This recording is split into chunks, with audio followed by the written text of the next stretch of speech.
Conservative political activist Charlie Kirk has died after being shot in the neck during an event at Utah Valley University earlier this afternoon.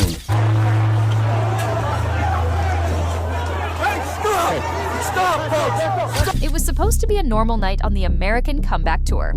A crowd gathered, cameras were rolling, and Charlie Kirk, one of the most polarizing conservative voices in the United States, was doing what he does best, rallying supporters with sharp words and a confident stage presence. Then, the sound of gunfire ripped through the room. Within seconds, chaos erupted.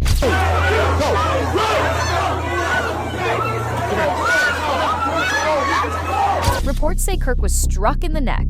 Attendees screamed, scrambled for cover, and live streams captured the frantic aftermath.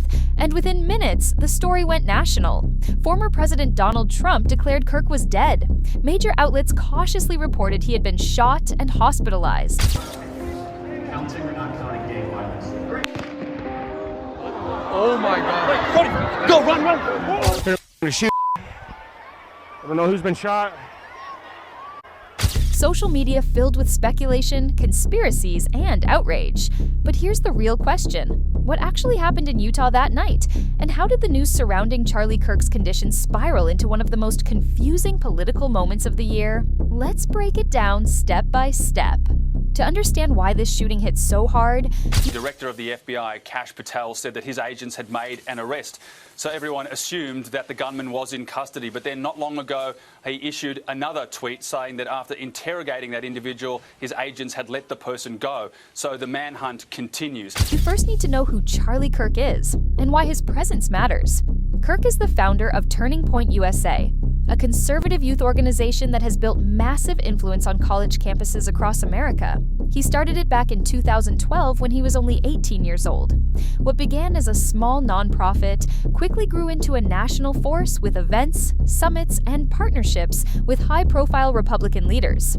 By his mid-20s, Kirk had become one of the youngest, loudest conservative commentators in the country. Pew-pewed in the throat, so that in his final moments he couldn't, in fact, speak. I just watched a close-up video of Charlie Kirk getting pewed in the neck, so you know what time it is. He built his reputation by clashing with liberal students during campus debates, posting viral soundbites online, and aligning closely with Donald Trump. Turning Point USA rallies routinely attract thousands. His podcast racks up millions of plays. And his critics? They accuse him of spreading misinformation and inflaming culture wars. But to his supporters, Kirk represents the future of the conservative movement. Bold, unapologetic, and willing to fight. That's why the shooting wasn't just a random act of violence against an individual. For many, it felt like a strike at the heart of a movement. The date, September 10th, 2025. The place, Utah Valley University in Orem, Utah. The event, one stop on Kirk's American Comeback Tour. The evening started like so many others. A packed auditorium, banners flying, Kirk delivering his usual fiery remarks about politics, culture, and America's direction. Supporters cheered, protesters had gathered outside, as they often do. Nothing unusual, until the unimaginable happened. According to eyewitnesses, in the middle of the event, a shot rang out. Kirk was struck in the neck, collapsing on stage. Panic spread instantly. People screamed, some ducked under chairs, others sprinted for the exits. The scene, captured partly on live stream, looked more like a nightmare than a college speaking event. First responders rushed in, stabilizing Kirk and quickly moving him out. Videos later showed the ambulance leaving with heavy police escort. His condition was immediately described as critical. What was supposed to be just another rally had turned into a national emergency. The timeline of what followed shows just how fast chaos can spread in the digital age. Minutes after the shooting, eyewitnesses on social media report Kirk has been shot. Clips and photos flood Twitter/X. 30 minutes later, hashtags like "Pray for Charlie Kirk" start trending worldwide. Within the first hour, police confirm Kirk was shot, but offer no official word on his condition. They also state a man has been detained, though later clarify he may not be the actual shooter. Around the same time, news outlets split in their coverage. Some cautiously say hospitalized in critical condition. Others use headlines like "Charlie Kirk killed at Utah event," citing unnamed sources.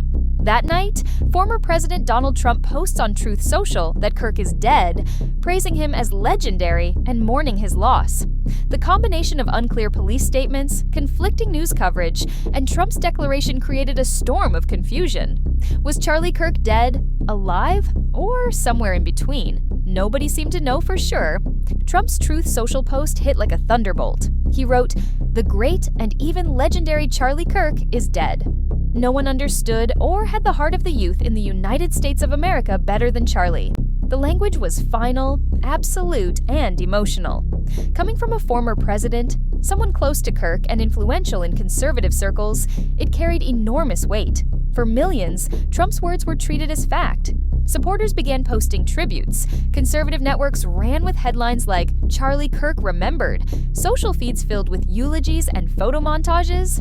But here's the twist. As Trump's statement spread, hospitals and law enforcement still hadn't issued confirmation of death. Official updates only said Kirk was in serious condition. Some journalists began questioning whether Trump had been briefed by inside sources or whether he had simply jumped the gun. Either way, the damage was done. The narrative was set. This is where the story gets messy. On one hand, you had outlets citing Trump and reporting that Kirk had died. On the other hand, mainstream organizations like CBS and Reuters stuck to more cautious language, saying he was hospitalized after being shot. Even law enforcement seemed uncertain. They confirmed he had been shot, but were vague about the shooter, the motive, and Kirk's exact status. A man was detained, but later described as not the shooter. That left open the possibility of more suspects, or none at all. Social media filled the gaps with conspiracy theories. Some said it was an assassination attempt orchestrated by political enemies. Others claimed it was staged. A few went as far as suggesting government cover-ups. In reality, the truth was much simpler. This was breaking news chaos, where the hunger for answers outpaces the flow of reliable information. As of now, the investigation continues. Authorities are piecing together the chain of events, the motive, and whether there were accomplices.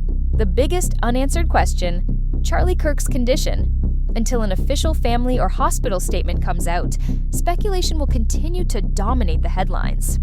What we do know is this: the shooting has already reshaped conversations around political violence in America. If Kirk survives, he may emerge as an even more polarizing and influential figure, using the attack as proof of his warnings about the dangers of political discourse. If the worst outcome is confirmed, his death could mark a turning point for conservative politics and security at political events nationwide. Either way, the ripple effects will be massive. One man, one speaking event, one shot that changed everything. Charlie Kirk's shooting has left a nation asking questions about safety, about truth in breaking news, and about the dangers of political polarization. Trump declared him dead while officials stayed silent. Media scrambled to keep up, and the public was left in a storm of confusion. So, here's the question for you. Did Trump know something the public didn't, or did he jump the gun in a way that made the chaos worse? Drop your thoughts in the comments. I'll pin the sharpest take. And if you want more fact-checked deep dives into the scandals and breaking stories shaking up the world, make sure to like, subscribe, and hit the bell so you never miss the next one.